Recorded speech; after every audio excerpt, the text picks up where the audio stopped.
airs there. But what a second half. We were talking about goals. Where are they going to come for? The last game, people are talking about, great performance, but we tied Wales. Like, what the heck was going on? 6-2, the final score. And in that second half, Sebastian Soto, he was the guy that we've been wanting to see, comes off the bench to score 2 goals, 2 great crosses from another guy making his debut, Richie Ledesma. But I think Soto was the story of the second half. What a performance from him. I think that is exactly what he needed. That is exactly what the fan base was looking for from him. And I'm leaving this game more excited than I'm leaving the last game. And that's saying something because we got some talent, and the talent is starting to gel and mend together. Yeah, there's one person right now that I would absolutely hate to be, and that is Greg Berhalter for sure. Because after seeing Jalkini score 2 goals, I was like, okay, maybe he made the right choice. Then he brings in Sebastian Soto, another 2 goals from him, and now you wonder, well, who's the better option? Who do you start? If we had a third game, who do you start? Because they both showed great prowess as a number 9. It was really impressive display from both of them, both young guys. And it's just, we had goals coming from everywhere. He has so many different options now to choose from. So it's good to see we have so many options, but yeah, man, he's going to have a difficult job choosing guys going forward because we have a lot of talent in there. Yeah, the second half, we didn't start off too good. Panama pretty much dominated the possession in the beginning of that half. They scored a goal. Again, we just kind of turned off. We're expecting just to get an offside call. Didn't come. Would it have came with VAR? Who knows? I think it would have. But at the end of the day was you just got to keep playing until the whistle. And they didn't do that. But we responded again well from that. The same thing in the first half. Gave up a goal, responded well. I think the next step for this team is to be able to start from the opening whistle, start off hot and get playing immediately. But to come back from 2 and respond in the way they did, scoring 3 goals both times, fantastic. Yeah, see, that's something that being a United fan, we see all the time back in Manchester. They just can't kick into first gear from the starting whistle. So I don't know if this is something that we're going to be hopefully getting better at because it's just so frustrating knowing the quality that we have and seeing us, slack off a bit. But I think in the second half, what was most frustrating is the wheels in my head started spinning and I was like, this is a true CONCACAF side. Is this how, when things start getting dirty, when things start getting rough, is this us backing off right now? But no, we came back, we responded. Obviously unlucky that Jalkini didn't score that penalty because I think that would have affected the style of play a lot more. I think we would have had the confidence to take him on more had he scored that penalty. But I was just starting to get frustrated to see if we couldn't make a statement once they were starting to bring the game to us. But sure enough, we did come back in another run of like 9 or 10 minutes. So we made it happen. Yeah, and you mentioned the chippiness that happened in that game. It started to look like a real CONCACAF game, like you mentioned. I mean, there were some cheap little fouls. Weston McKennie got kicked. Yunus Musa got kicked.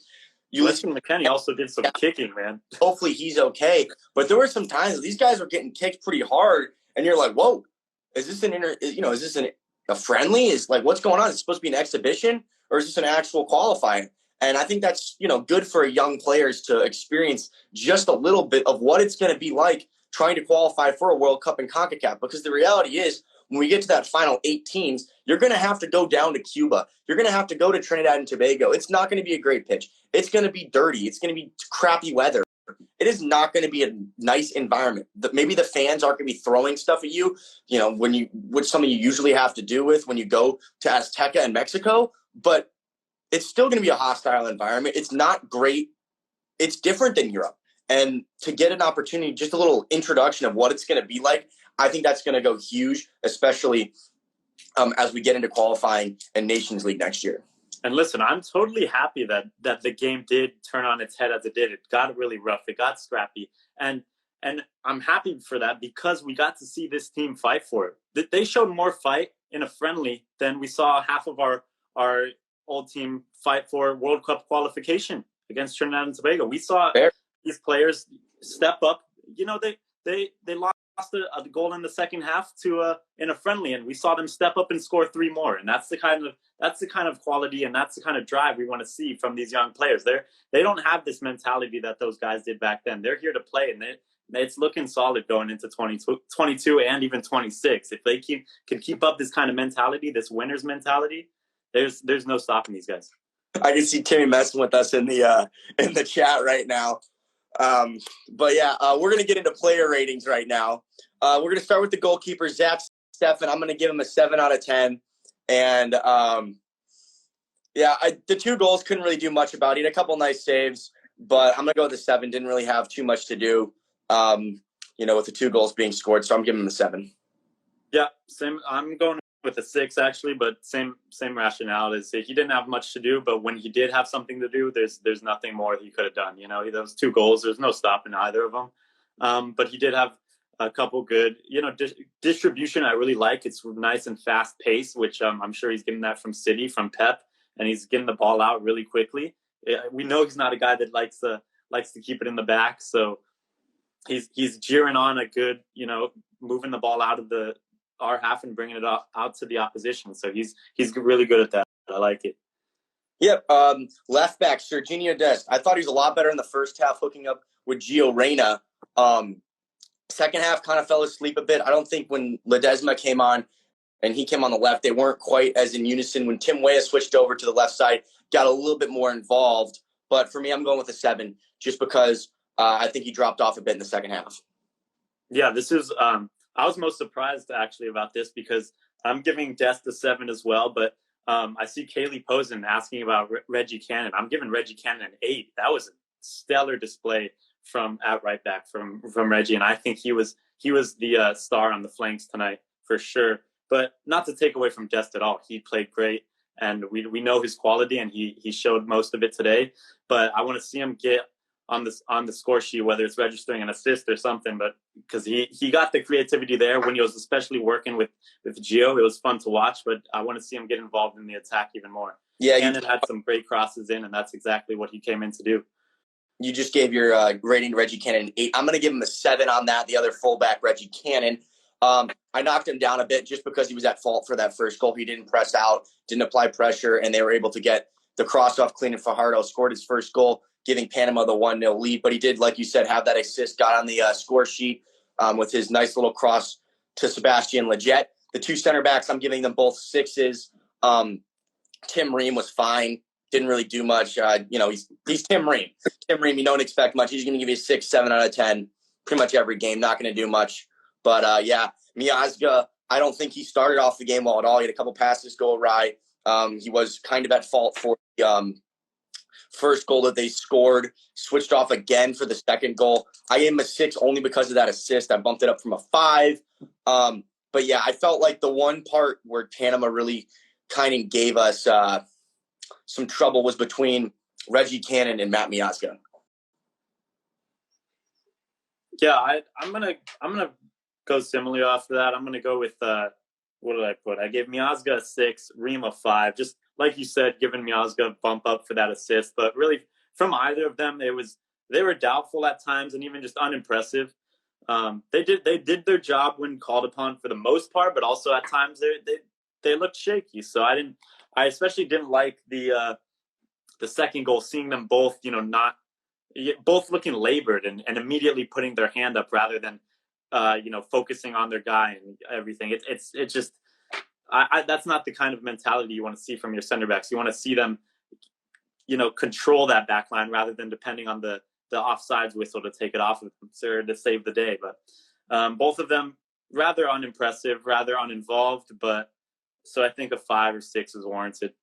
All right, so for the 3 midfielders, hopefully the midfield of the future for the United States men's national team, I'm giving Tyler Adams a 7 as that anchor. He had a couple really nice plays when he was pressing the ball, a couple good passes. Started out with he was the one that started that movement for Jalkini's second goal with the nice little through ball to Weston McKennie. I'm giving him a 7. A couple fouls that I didn't really think was necessarily the smartest thing. That foul, one of them led to a goal. A few times he was slopping possession early in the second half, but overall I think it was a good game,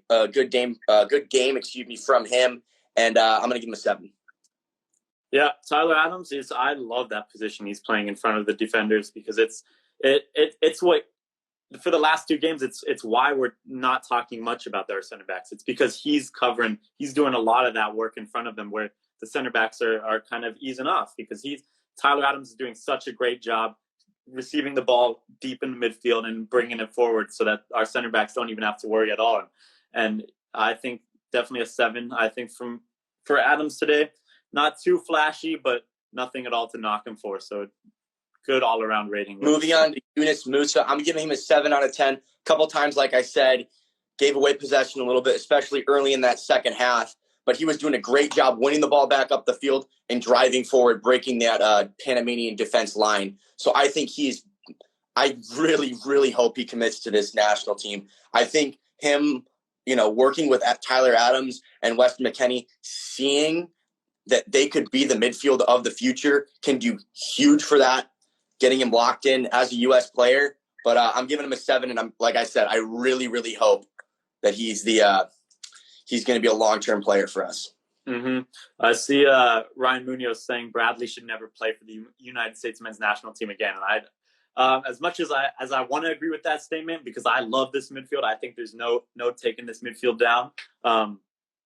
We'll see where Bradley comes into play, but for now, I think Musa, Adams, McKennie, they're unstoppable. I'm giving Musa a 7 as well, just because he was sloppy at times, but he did. Like we were talking about at the halftime show, he was bringing the attack on. He was taking it to the Panamanian defense, and he was doing great. So I wouldn't like to see Bradley in this midfield quite yet, because these three are doing great. Yeah, and then again, I think the best guy out of that group was Weston McKennie.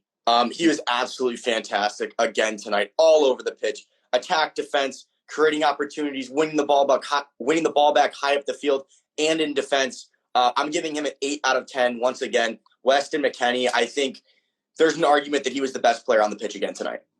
I don't think it's an argument. I think it's hands down he was the best player, and I don't think we would have gotten 6 goals without him. If you track back every goal that we scored, maybe not every one, but he's oftentimes the start of things. He's oftentimes the one linking up passes, the one winning the ball back, the one creating an error from the Panamanian midfield or defense. He is just so good, and I don't remember the last time I've seen a midfielder quite like him play for the U.S., let alone play for anyone. He's just that good. Yeah, and, I'm a Liverpool fan. I'm getting a little bit of flashbacks from a younger Steven Gerrard. And that is and coming from me, the greatest player to ever play for the club that I'm a fan of and, the team I support, that is huge. Like you said, he was almost involved in every play. In the first goal for Joaquini, he was the one that won the ball back, and they played it out to Yanez, who had the shot. Joaquini finished off the rebound. And in the second goal, Tyler Adams played the through ball to Weston McKennie. Weston McKennie left-footed clip into the back post to Matt Miazga, who headed it back. Obviously, then the back post header for Joaquini, scoring his second goal. He is all over the pitch. And like Jacob said in the chat, we don't deserve him. I mean, this guy he's taken his game up to a whole other level. He's always been good for the national team, chipping with goals and, playing as that anchor box-to-box midfielder that we have. But since he's come back from Juventus, man, he is taking a step up, and he might even be, like I said, without Christian Pulisic, he's our best player. Yeah, for sure. I'm giving him a 9 out of 10 on that. Just the only reason it's not a 10 out of 10, I think he could have gotten some goals, he could have gotten some assists, but the main reason, which I was frustrated with, which happens for a guy like him, but that tackle, that could have had him off. That one tackle on that dirty one, that could have seen him off easily, and depending on the ref, he could have had a red there. But he's got to be smart about that, and I know he is a smart player. He's learning under Pirlo, and he knows he's great at tackling, but that could have thrown the game on its head if he went off with a red right there. So it's a 9 out of 10 because everything else was just so stellar from him. And then, like you said, the tackling, McKennie loves a little dirty game. He's got that in his game where he can throw an elbow in there, stick a tackle into the guys. He actually lives for some of these CONCACAF games. I think he's going to be arguably our most important player, even more so than a Pulisic, on the road in Trinidad, on the road in Panama, something like that. Maybe on the road in Azteca when they're not going to quite have the opportunity to dance by defenders, and when not necessarily quality is going to win you those games. It's just pure heart and grit. And that is exactly the type of player that McKennie has. Mm-hmm. And it's important too in those situations to have that soccer IQ or that football IQ, because in a game, in a CONCACAF game, you have to be smart because you don't want to get sent off. The minute you get sent off is the minute the other team takes over because they don't have that extra man in the midfield. They don't have that power or that the sheer numbers to control the game. So he's really got to be smart about that. And I know he is a smart footballer and he's playing with smart professionals around him. And that's an aspect of his game he's going to work towards because of how much he loves tackling. He's going to have to know when it's right, when it's wrong to get in that sort of scenario. Moving on to the front line, I'm going to give Yuli Yanez a 6 out of 10. A little bit lively, although at times struggled to really get involved with it. He didn't quite hook up with the fullbacks in the midfield quite as well as Gio Reyna did. So I'm going to give a 6 out of 10. He had 2 shots. Both were good opportunities. One ended up being finished by Xiaokini. So for me, just a 6 out of 10. Yeah, I know I told you at halftime I wanted to see more from him, and frankly, we didn't see much more after halftime. So I'm 6 out of 10 from me too. I liked seeing him get on the end of that opportunity. He showed good awareness off the wing to get him into the center, have that shot in. But other than that, not really much from him. So 6 out of 10. Over to the other flank, the birthday boy a couple days ago, getting a birthday present goal on his second game for the U.S. men's national team, Gio Reyna. I'm going to give him an 8 out of 10. He was much more lively in this game, got himself a goal off that free kick. Like I said, 8 out of 10, he was much more involved, creating opportunities, linking up with Serginho Dest on that left flank. I think this is a fantastic performance from Gio. Yeah, I loved it. I'm going to give him a 7 just because I still expect more of him. I know how good he is, and I expect a free kick goal just isn't enough. I want to see what he has to offer, during play itself. And I know he has it in him. He had some great exchanges with Dest. But like I said with Dest, giving him a 7 out of 10. Reyna, I know he's going to get involved more, and he has so much more to offer. So he's 7 out of 10 for now, but great game still from him. Now to the striker, Nicolas Xiaokini. 2 goals on his second game for the U.S. The 2 goals were his right place at the right time, 1 rebound, and then 1 diving header on the back post. I'm going to give him a 9 out of 10. That was a really, really poor penalty, but at that same time, I like the confidence for a striker wanting to go get that hat trick. Mm-hmm. Yeah, I'm going to give him, what do I give him? I give him an 8 out of 10 just because of that penalty. And he got more of the minutes because he had a long time on there. He got 2 goals from the opportunities he was given. He could have had a hat trick, and there's no complaining from his performance. He showed he stepped up to that number 9 role, and he bossed it. So I like to see that from him. If you got that hat trick, we'd be talking about a higher score for sure. But 8 out of 10 is great for him. A guy as young as him, getting his first start for us. You love to see it. Yeah, you can't ask more from a number 9, getting only a second game to score 2 goals for you. And what I think also some of the positives, just from playing with a true 9, I think it unlocked Gio Reyna and Serginho Dest. The way that they were able to move, the runs they were able to make, the cut inside. When Sebastian Lletget would drop deep and try and get the ball in midfield, it honestly closed out a lot of the space that Gio Reyna and Serginho Dest like to work in. So I really think that enabled them to elevate their games up to another level. Now to the subs bench, Tim Weah, a guy we really wanted to see. He got 30 minutes. I think it was a good game for him. He was able to stretch his legs. He was lively on the press and in transition. I think he showed calmness in the final third. For me, it's a 7 out of 10. We would have liked to have seen a better ball from Sebastian Soto to let Tim Weah in. It came at him a little fast. He wasn't able to control it. But I think it was a good performance from Tim, and hopefully we get to see him more for Lille in the upcoming matches, get some extended game time. Yeah, they're talking a lot during the game about how this was his chance, the good 30-minute run. This was his chance to prove something to us, which he didn't necessarily get on the score sheet or anything, but just that livelihood that he offers. He's really dynamic on and off the ball. And you could see that with the pace off the wing, going inside. He almost had that opportunity that he scored. It got blocked. But just really fun to see him. I can't complain at all. I'm going to give him 7 out of 10 just because it's good to see him. That extra dynamic that he brings to the game was really good today. You mentioned that partially why we were able to score those 3 goals in succession towards the end of the game, because of his livelihood. Because once we were able to get out of that block that Panama had us in, Weah was able to find the freedom and help us get wide, help us get creative. So his dynamic that he brought towards the end of the game really helped us jeer on and get those extra goals at the end. Yeah, you mentioned the allowing the goals to be scored. It was his quick thinking along with Reggie Cannon that enabled that Sebastian Lletget goal in the near post off that corner. A little bit of a Trent Alexander-Arnold quick thinking there. Quick corner, gave it to Cannon, cross it to Sebastian Lletget. We'll go on to Sebastian Lletget. I gave him an 8 out of 10. Did I necessarily want to see him today? Not really. We kind of know what Sebastian Lletget is. It's sad that he's had those injuries. He hasn't been quite able to work his way in. But, coming off the bench, scoring a goal, being pretty decent, 8 out of 10. Yeah, 8 out of 10 for me too, just because for a lack of minutes, he's managed to get a goal. So props to him.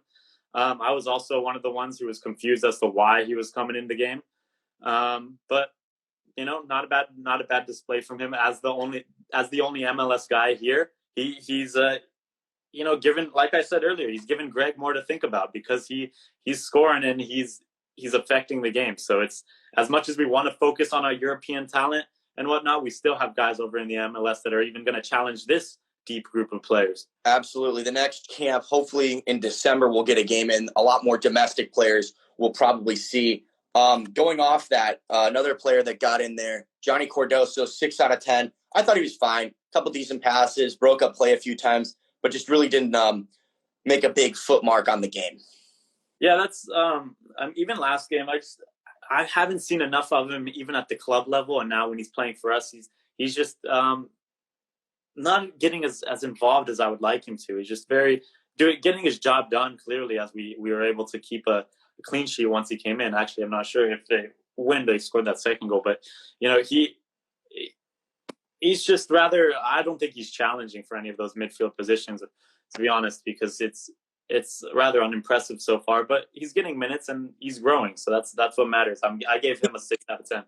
Yeah. Still only 19 years of age. We're talking about the youngest team that's ever played for the national team. And that's with a 32-year-old Tim Ream in there. So that, a little bit of an outlier up that just a bit. But, I think Johnny's a good player.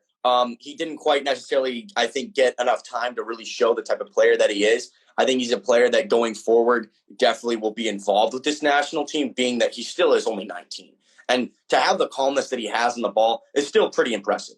Going on to another guy that was pretty impressive, making his debut, Richie Ledesma, 2 assists from the PSV man. I mean, at first I wasn't super impressed. I was like, he's a little bit kind of, little slight player. Wasn't really sure what to get from him. But damn, he's got a delivery on him. He can pick out a pass. Outside of that, didn't really do much, but what else can you ask for? 2 nice corners and 2 assists where he was able to pick out Sebastian Soto to create those 2 goals. Right. What a display from him. I mean, I've been watching Manchester United for the better part of my life at this point, and for the past 3 or 4 managers we've had, I don't think I've seen a single player whip in as many pristine crosses as Ledesma had in that game. It was just really impressive, that foot he has on him, because I mean, for me, just never seeing a player cross in general, having this guy just whip in for the national team, whip in these peaches of a ball. I just love to see that player. He's definitely got a role to play for us in the future. I love to see it. I gave him a 9 out of 10 just because the minutes he got, the effect, the impact he brought. He didn't put a foot wrong, and he came on, gave all he could. Yeah, and like I said, I gave him instead of a 9. I think Weah linked up with the other fullbacks more in terms of the build-up play. I thought Weah was more integral. However, you can't argue with the end product of Richie that he had. So I'm going to give him an 8 out of 10. Moving on, we'll save the best for last. We're going to do Chris Richards, 6 out of 10. Really just didn't have much to do. When he came on, it was a period of dominance for us. I would have liked to have seen him maybe get a little bit more minutes, maybe get the start instead of Miazga today. But hopefully he's a guy that we see get more minutes for the U.S. and for Bayern Munich. Yeah, that's one thing I know you and I had in our predicted lineups, our hopeful lineups, to see more of this guy. But we brought him in at the time when he really wasn't needed. So there's really little to see from him.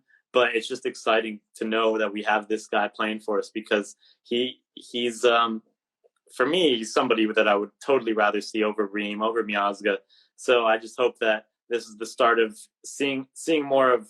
I mean, he is a young guy. Obviously, we'll see more of him, but I just want him to get involved more. And so this was a good chance for him to get out there and start getting involved with the team. So I gave him, what did I give him? 6 out of 10. Yeah. Best for last, Sebastian Soto. I'm giving him my man of the match, 10 out of 10 from the guy making his debut. Came off the bench to score 2 headers. Both were fantastic. One at the back post was the second one, but that first one attacked the ball. Fantastic header. Sebastian Soto, he was a guy that we were calling out. He was a guy we wanted to see. He must have been disappointed not to get that start. And what does he do? He comes off the bench and shows exactly his quality and that he can score goals. 10 out of 10. Yeah, if I was Sebastian Soto, I would be frustrated not to get more minutes, because he came on and he told Greg, look, bro, I should have been starting this game, man. How long do you play? Maybe 10, 12 minutes? 20. 20? Okay, yeah. Well, he didn't put a foot wrong. Just like I said about Ledesma, he came on, took every single minute not for granted, and put out a 10 out of 10 display, because that's some true number 9 quality, especially to come on and affect the game in that way. In the future, if we're needing a goal, that's the kind of guy we're going to want to bring into the game. Or the guy who doesn't take for granted the minutes that he's given, and who's going to come in and who's going to have an effect on the game. He had a point to prove today, and he did. And I hope that in the future, when he comes off the bench, he's going to have that same drive in him to prove a point and to bag a couple goals. 10 out of 10. Absolutely. And to come off the bench and score 2 goals, we could see that maybe even being his role in the upcoming World Cup, because let's think about it. Josie Altidore is still probably the best striker that we have. He's the only one that we have that is a proven, consistent goal scorer for the national team. But at the end of the day, he's been hurt a lot. Josh Sargent's come in, he scored a couple goals, but the problem is he hasn't been a prolific goal scorer for club or country. And if Sebastian Soto can come in and just score goals consistently, he can carve out that role for him. And, I mean, he's a guy we're all really excited to see, and I hope just keeps progressing and keeps getting, maybe breaks into the Norwich team next year and starts to really get some big-time minutes and start to, really have an impact for this national team. Yeah, for sure. I got to ask you, though, between Jalkini and Soto, who are you taking? And in this camp in particular, if we had a third game, who are you starting up front? Sebastian Soto. And that's taking nothing away from Jalkini. Jalkini was absolutely fantastic today, getting his 2 goals. I think he was all over the field. He dropped back in to help in possession. But I just want to see more of Sebastian Soto. What I saw in his little cameo was fantastic. I like the way he pressed. I like the way he joined in the buildup. It didn't start out great. I was a little bit like, oh, come on. When his one chance with Tim Weah where he fired the ball at Tim's feet and it just kind of went everywhere. And you're like, oh my gosh, just have a little bit more calmness. But I think maybe that was just first game jitters, a little bit of nervousness. But when he got his chance and those crosses got whipped in, he attacked the ball. He beat the Panama defenders to it and slotted it home with 2 great finishes. One of them near post, one of the keeper's legs. Yeah, and it's this kind of story that's getting me most excited. I've been one of those people who's been hyping up, our chances at 2026 glory. And at this point, it's as may as it be my own personal bias, but the fact that we have this depth so young, so early on, we're developing a good handful of strikers for this number 9 role. Where we have Josie Altidore for 2022, but come 2026, we have 3 or 4 good guys at around the same age that are fighting for this position, and that's the type of thing that big World Cup powerhouse nations have. You look at France and you see their squad depth. They have world-class quality for at least 3-4 guys deep in each position. And I'm not saying that Soto or Jalkini are at quality to lead the United States men's national team quite yet, but I'm talking in 4 or 5 years, where are these guys going to be? And that's just so exciting to see that these guys are already starting out, and they may be on their track to being guys who are fighting for this position, and guys who are gonna be strong competitors for one another to give us that squad depth. Mm-hmm. And you mentioned maybe they're not ready yet, but I think Sebastian Soto, Nicholas Jalkini, Richie Ledesma, those are guys that we're probably going to see in that Olympic squad. You know what I mean? Like, they still have to go through that Olympic tournament, and then at the Olympics. There's so much international play to happen this summer because you have the Olympics, you have the World Cup qualifiers starting at the end of the summer, you have Gold Cup, and you have Nations League. I think we're probably going to see more of the older players, the seniors, getting in those Gold Cup minutes and those World Cup qualifiers to really start getting, preparation for CONCACAF opponents and for, like you said, those qualifiers. But guys like, it's going to be interesting to see whether Tim Weah gets into those Gold Cup rosters or those Olympic qualifying rosters. Right. Yeah, it's. Just going back to that depth, it's promising to see because maybe now we may have quality players going to both of these camps. So it's exciting to know that we may actually have decent players going everywhere and being at each one of these tournaments, so that we don't have to send our last choice resorts or something. We have players who have long-term futures for us that are going to be going here and getting the experience they need. So. We didn't even have some of our, top players that we have. No Josie Altidore, no Christian Pulisic due to injury, no Jordan Morris, no Tyler Boyd. These are even more guys in attacking areas that we have. And I think this competition is good. It's going to push these players to do better. It's going to push these players to keep their heads on strong, because the reality is, if you don't perform at your club level, you're not in great form, you're not going to get a call from the national team. Yeah, and I keep looking to that jersey above your shoulder, and I'm like, we're not even talking about Christian Pulisic right now. Like, how good is this team going to look if we don't have Uli Yanez playing? We have Pulisic in that position, and it's oh man, it's too exciting to think about, just because that's still some ways away. But if we have all these players back competing for one another, all young guys, it's only promising going into 22 and 26. But I gotta ask one more. As we wind down here, I got to ask for you, since our camp is just about done now, we've gone through 2 of our games. What is your biggest takeaway and biggest concern going into 2021 now? Biggest takeaway is just talent. I mean, these guys just got to get on the field more together. You can just see the oozing. Sometimes maybe the link up wasn't there, but dang, dude, we got some dudes. Weston McKennie has taken his game to a whole other level. And we haven't necessarily seen it completely because of the role that he plays for Juventus, Tyler Adams, and Yunus Musa. If we can nail down them as the midfield of the future, watch out. Yeah, 100%. I think that's the biggest takeaway that we have out of this camp is that midfield 3, because that midfield 3 has the potential to bring this team to the next level. I've watched most of McKennie's minutes for Juventus, but I've never seen him play like this, like the animal that he was in these last 2 games. He is an absolute elephant in the middle of the pitch. He's up in everyone's business, and it's just seeing him do roulettes and stepovers and get into these high positions on the field, getting into these defensive positions, and having Adams do the same thing. Just no player getting past him on a dribble, collecting these balls and distributing them left, right. And then Musa, we've talked a lot about him today, but it's just these 3 players are 3 to watch. I think there's once we start getting these MLS players involved, they're going to have to put in a few shifts, just like we're seeing Ledesma and Soto put in pitches off the bench. We're going to have to start seeing these MLS players put in shifts if they want to have a go at this midfield 3, because they're untouchable right now.